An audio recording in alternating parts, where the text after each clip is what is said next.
Hey folks, welcome back. In this video, we're going to talk about quicksort. We're over here in chapter 17. Chapter 17 is going to be about searching and sorting data. And quicksort is going to be the best one of all in this chapter. It's going to be the fastest. It's also going to be the most complicated because it uses recursion, but it beats the other sorting algorithms by a long shot. So let me show you how this quicksort thing works. It's very cool. It's industry standard. It's used a lot. This quicksort algorithm is used a lot in various programming languages because of its speed. So here's how it works. What it does is it takes your data. Here's our data, and it's going to find the middle element. The middle element is going to be right here. It's going to take that middle element and bring it to the beginning of your data set. And then it's going to visit all of the remaining elements. And if any of the remaining elements are going to be smaller than the number 6, for example, it'll bring that number closer to the number 6. It'll bring it over to the left. And it'll leave the big numbers over there to the right. And it'll do this over and over and over again until your data is going to be sorted. So let's quicksort. Let's kind of manually quicksort this data set that we have here. And so here's going to be our data set repeated. This actually should be subscripts and then values. So this and this are exactly the same. And okay, so here we go. So we want to land in the middle, right? So how do you find the middle? Well, the lower bound here is going to be 0. The upper bound here is going to be 9. You divide by 2 to find the middle, and you get 4.5. Well, there's no 4.5 subscript in an array, so we're using integers, and 4.5 just becomes 4. And so what we're going to do is we're going to consider the number 6 to be the middle. Number 6, after all, is going to be at position 4. The thing at the middle has a special name. It's called a pivot. Not 4. Well, it's going to be the item at position 4, but the pivot here is going to be the number 6. Okay, so this is going to be our pivot value. And no matter what that number is, whether it's big or small or whatever, it's going to be pushed to the beginning. It's going to be moved over to the beginning. So let's do that here. So 3 is going to be here. 6 is going to be here. And 3 is going to be there. And so now what we have is at the beginning we have our pivot value. All right. And so we have to visit all of the remaining numbers. And if any of the numbers are going to be less than or equal to 6, we're going to bring that small number closer to the pivot, right? And the way that quicksort does this is it keeps track of the next open spot, right? What this is saying is, like, if we find a small number, like the number 1, for example, where should it go? Well, the next free open spot here would be position 1. Right, it'd be like this spot right there. So this is going to be the next kind of open location. If you wanted to take a small number and bring it to the beginning, this is where it would go, where this cursor is going to be currently blinking. All right, and so let's keep track of that. Position 1 is going to be the next open space, and so let's start looking at the remaining numbers. All right, so 7, are you smaller than 6? No. 9, are you smaller? No. 8, are you smaller? No. 3, are you smaller? Yes. So let's bring the number 3 down to the next open spot in this list. All right, so let's do that. Okay, so 3 is going to go here, and 7 is going to go here. All right, and so what we have now is, like, we have the pivot still hanging out at the beginning, and we now have 3, or this position, being occupied, so that's no longer an open spot. And so the next open spot is going to be right here. It's going to be at position 2, right? Position 2. And so the next open spot is going to be 2. So if we find any any numbers that are going to be less than or equal to 6, we're going to put it at that position. We're not going to overwrite the 3. We're going to put it at this new position here. All right. So what just happened was we took the number 3, we made it closer to the number 6. We kind of physically moved it over, so it's going to be closer. So now we have to visit all the numbers that are beyond this column, this position, right? So we have 1, 5, 1, 2, 4 left to visit. So we can do that. We now look at the number 1, and we're going to say, hey, 1, you're going to be smaller than the number 6. So we're going to put you in the next open spot. And so we have this process happening again.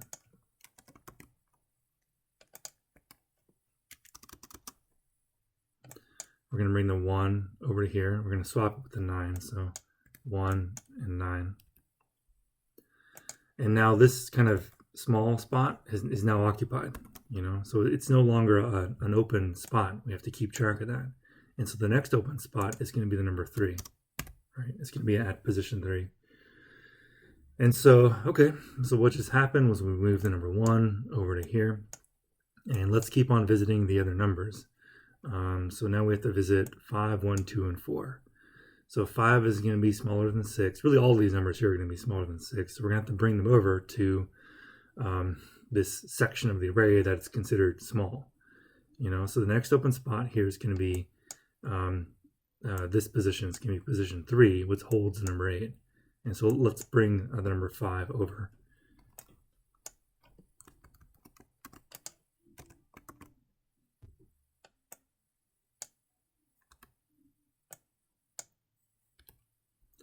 And so now the number, or this position 3, it's now occupied. All right. Let's keep visiting the numbers. Here we have 1, 2, and 4. Let's update this number here. All right. And so 1, 2, and 4. Okay. So now 1 is going to be smaller than 6. And so let's bring that over to the next open spot. Okay, so we'll do 1 here and 7 here, and now we've just used up an open spot in this list. So let's keep track of that. Do 5. All right, almost done. We have the number 2. 2 is going to be smaller than, or it's going to be less than or equal to 6.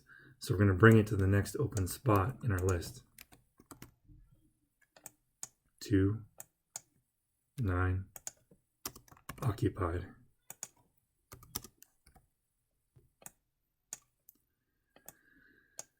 All right. And then now we just need to visit the last number. It's going to be the number 4. 4 is going to be less than or equal to 6. So we're going to bring it to the next open spot here. And that's going to be this location. So let's swap 4 and 8. And we have X here. Okay.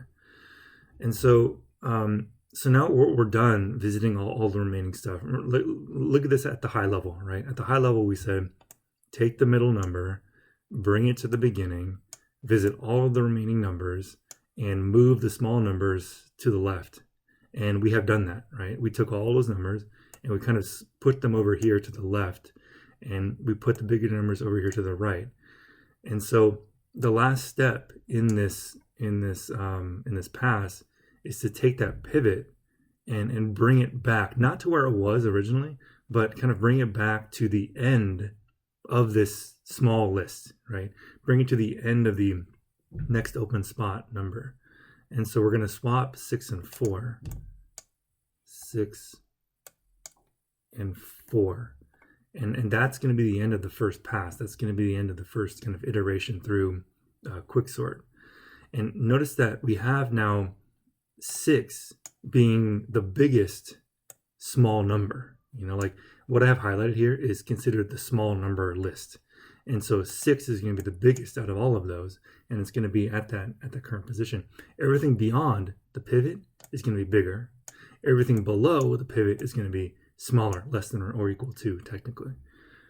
And so 6 is considered sorted. 6 is never going to be looked at ever again. When this data is going to be done, when the data is going to be completely sorted, 6 is never going to move. It's going to be there at the end. And so now we have to quick sort this and this, right? Do you see the recursion in here? It's so we have to now go left in the tree and then right in the tree, you know, over there. So we now have to sort this thing, and it'll keep on breaking it down in half every single time. And so this operation of putting all the small numbers on the left and putting all the big numbers on the right, it's called a partition. End of first partition. All right, so now 6 is going to be sorted, and we now have to partition this and partition this. And eventually you're going to get to a point where there's nothing left to partition, and your data is going to be sorted. All right. So I think let's do one more kind of pass, and then we'll code this thing up. Okay, so 6 is sorted. Let me see if I can notate this nicely. 6 is sorted, and so we never have to think about the number 6 again. But we're going to partition the thing to the left and partition the thing to the right. And so this is where the quicksort speed comes in. Being able to take a data set and effectively split it in half is going to be so much faster than visiting all the elements again, which is what the other algorithms do. And so let's partition this thing, right? So we have to partition that, and then we have to partition this, right? You see, it's like two sub operations, two kind of separate tasks that have to be done here. All right, so let's now partition this. And so, you know, this thing has its own subscripts.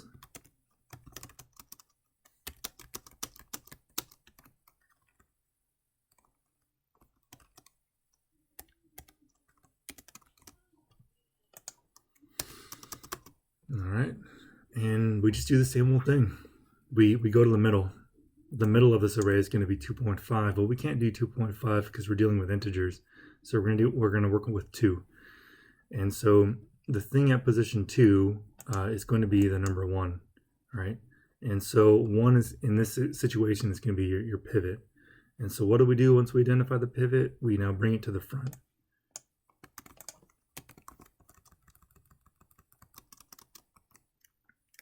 1, 4. This is our pivot. Now our mission is to visit all of the remaining numbers and make them closer to 1 if they're going to be less than or equal to 1. The next open spot here is going to be position 1. It's going to be like this. Right? This is the next open spot, you know. And so let's do that. 3, are you smaller than 1? No. 4, are you smaller? No. 5, are you smaller? No. 1, are you less than or equal to, which is the actual condition? The answer is yes. So we're going to bring the number 1 to the next open spot. The next open spot is going to be right here, you know. So let's bring that 1 closer. 3, 1, pivot, and then that's going to be occupied. All right. So we just analyzed all of these numbers here. We now need to analyze the last number, which is going to be the number 2. And so 2 is not going to be smaller than 1, so it's going to be left over there. Now, I realize that we have a kind of a weird case. We have like 1, 1, but regardless, the pivot is going to move back to the end of the small list. And so the 1 here is going to be swapped with the 1 that's here. And so this happens, 1, 1, pivot, and the next. We swap these two things around. And so now this one is now considered sorted. It's never going to move again. It's like the number 6 that we had back over here. And so if you look at the entire list, 6 is sorted and 1 is going to be sorted. And now we just need to quick sort the thing on the left of the pivot and the thing on the right of the pivot. All right, and so for example, like, you know, if this is sorted, you would now partition this, and you would now partition this. So it's breaking it in half, half, every single time. My kids are screaming downstairs, of course, as usual. So sorry about that background noise. And so, so now we partition this, we partition this. So again, the whole thing is you break it in half every single time, and eventually your data is going to now become sorted. So if you have to partition an input size of 1, there's nothing left to do here. It's all done. It's all complete. So you'd only partition if you had more than one items. So let's see how the code for this looks. It's right here.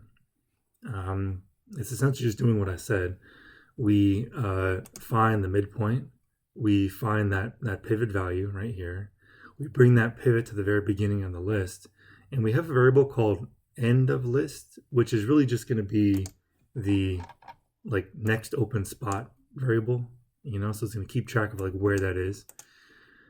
And then after we move that pivot to the beginning, we're going to visit all of the remaining elements. And we're going to say, hey, new element, are you smaller than the existing element? Here we did less than, like strictly less than, but you could do less than or equal to. It doesn't really matter if we have duplicate numbers.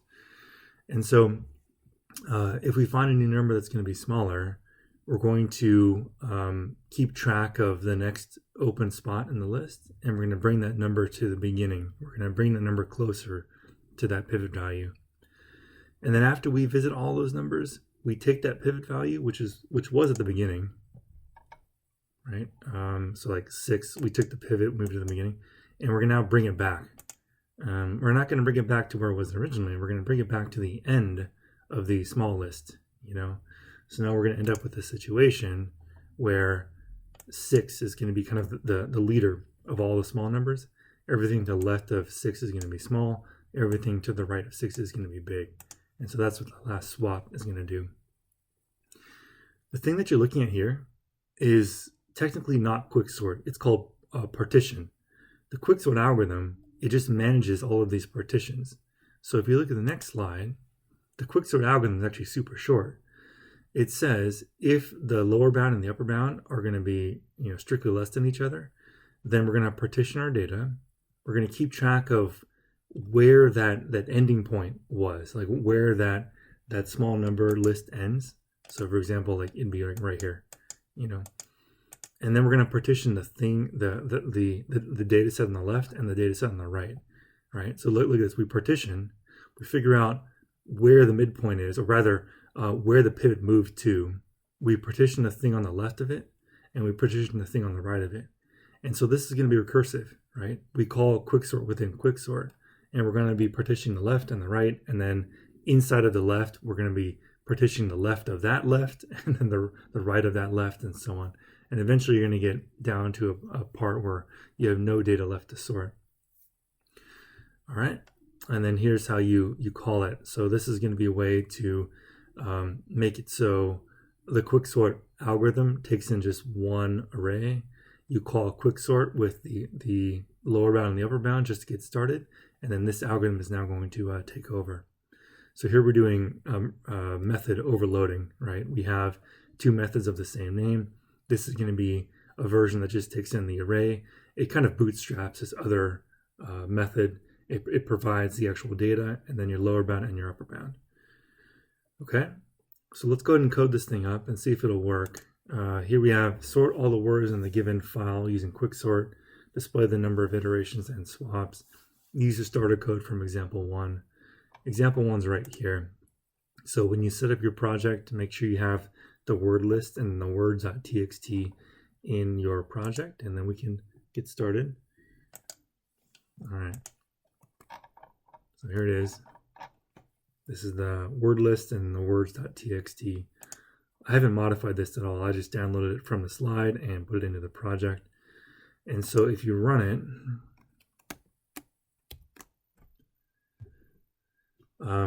you'll just get a big giant list of unsorted words here. There it is. All right. And so let's implement our quicksort algorithm. We're going to make a class called sort.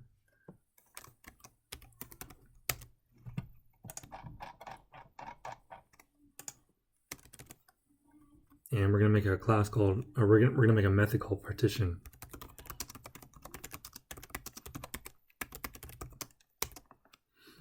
We're going to make our partition method take in an array list of strings.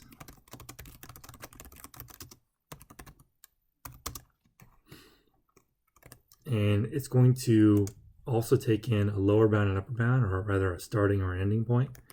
And so here we'll do start and just like that. Let's get the array list in here. All right.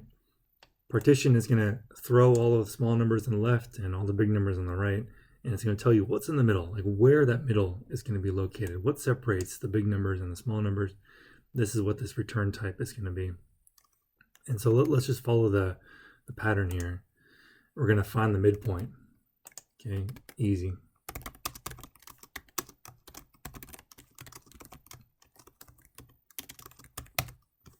All right.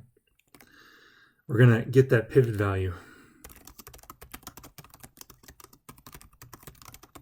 Remember that we're dealing with an array list, so you have to use the get method to retrieve your data.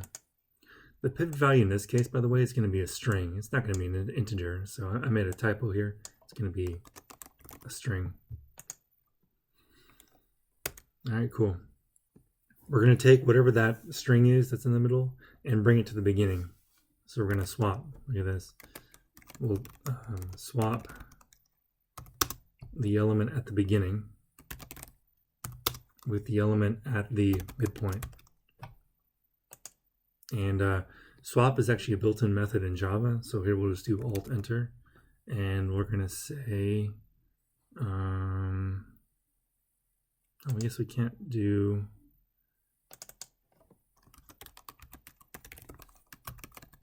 Alt-Enter. Huh, okay, I guess I have to just type it in manually. Weird. So collections.swap, and we're going to bring the midpoint, or rather bring the pivot to the beginning. Bring pivot to the beginning. All right. Here we'll say calc the midpoints and get the pivot. I've actually never liked comments on the same lines as code, so I'm going to bring those to the top here.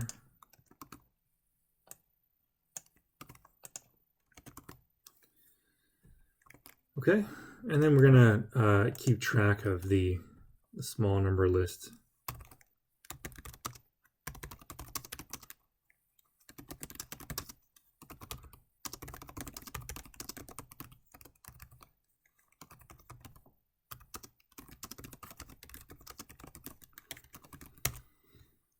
All right, so that's going to be, end of small list. That's going to be start. Okay, now we just have to visit all of the remaining elements.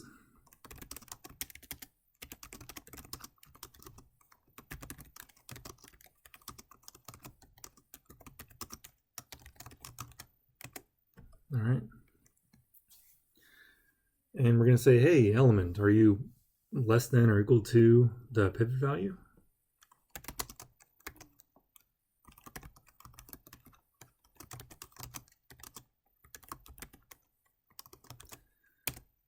Okay. Remember that we're dealing with strings, all right? So we can't really use less than or equal to. We have to do compare to. So we'll do dot compare to. We'll do the ignore case here. And if that thing is going to be less than or equal to 0, right? This is effectively saying, like, if the string is less than or equal to pivot value.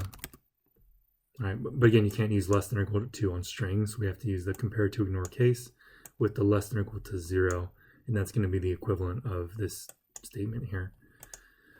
And so if that's true, then we're going to have to bring this new small number to this end of the small list thing, right? So here we're going to do like end of small list plus plus, and we're going to now bring it over.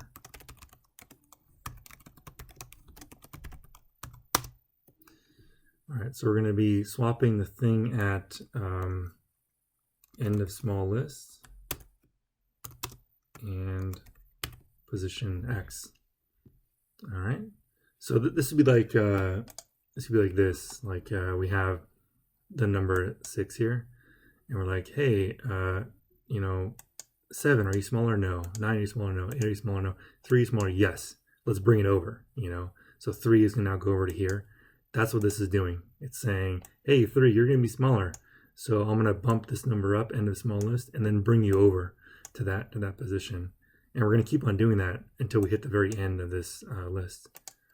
Once we're all done, we're just going to take that pivot, which was at the beginning now, and we're going to bring it back to not to where it was, but to the end of the small list. So the 6 is going to be pushed over from here over to here in this case.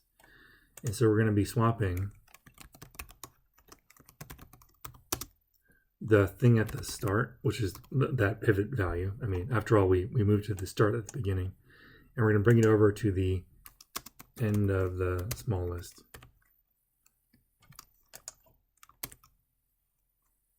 I'm surprised Alt-Enter doesn't work here. I don't know why. Here we'll do collections.swap. Okay, cool. So here we'll say bring pivot to the end of the small list. And once partition is done, you just have to return where that small list ends. Like where did the pivot end up, you know? So the pivot here, it ended up at position, just happened to be at position 6, right? Position 6 right here. So we're going to return like that subscript where it's going to be located. Here we'll say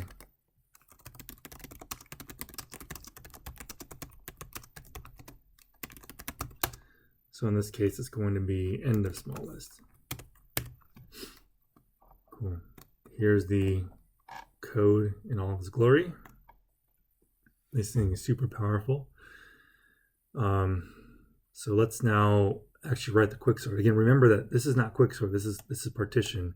Quicksort just uses partition in a very cool way to make this sorting algorithm work. So let's make quicksort.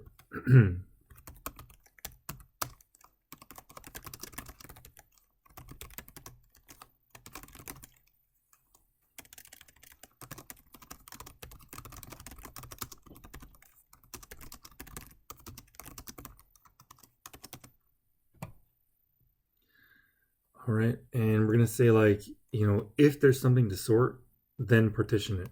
So like, if there's something to sort here,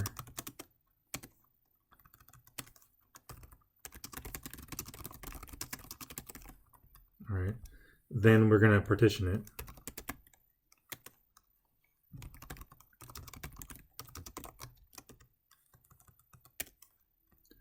And we're gonna keep track of where that pivot value ended up.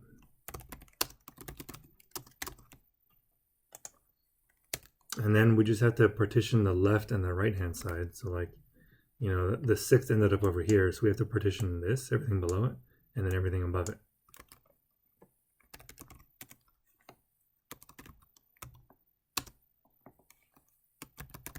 So we're going to partition everything at start up until where -1. Do we see this? It's like, you know, the pivot ended up here.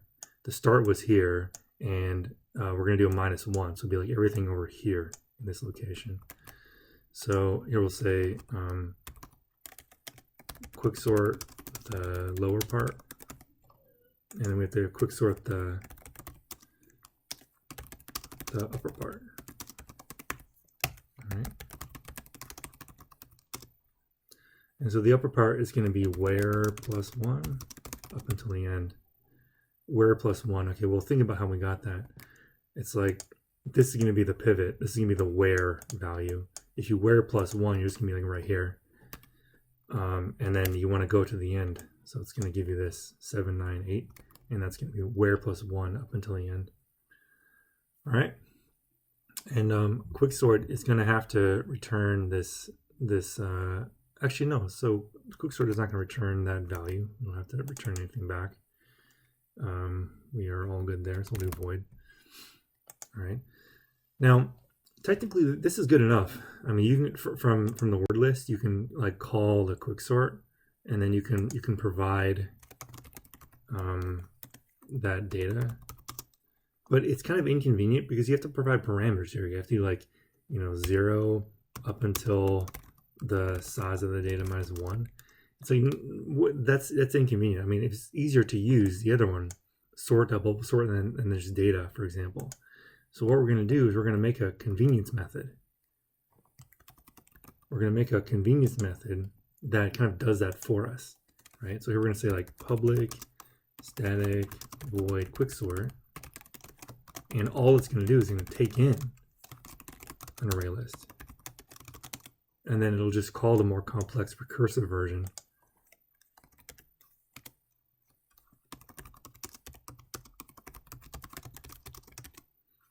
All right, so this is just going to be our convenience method. And it just makes, all this thing does is it allows us to call it with one parameter like this, sort.quicksort and then data, just like we did for bubble sort, you know. This is common on recursive methods. It's like you typically have the more complicated version here. Typically you make it private, actually, private. So it's not going to be accessible outside the file. So you have the more complex version, and then you have like a simple version that's easy to call from a demo. Call the more complex version like that, you know. So this looks good. Let's see if it actually works though. So let's go ahead and run it. Control Shift F10.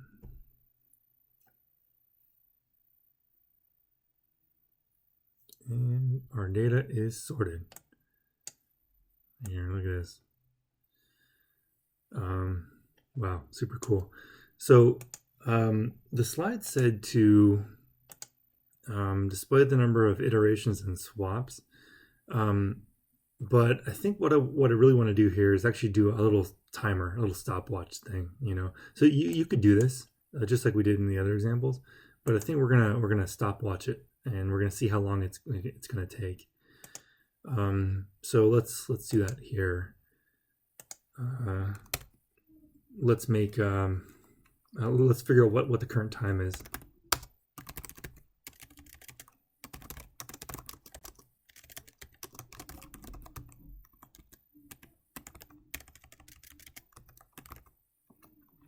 Or say current time milliseconds. Well, this is going to be a long, not an integer. And then we can find the ending point.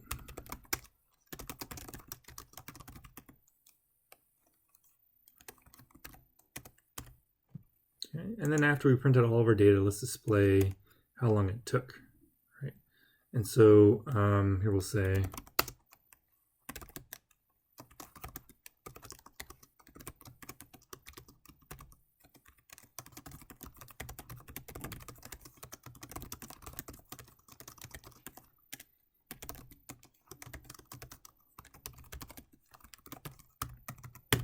all right.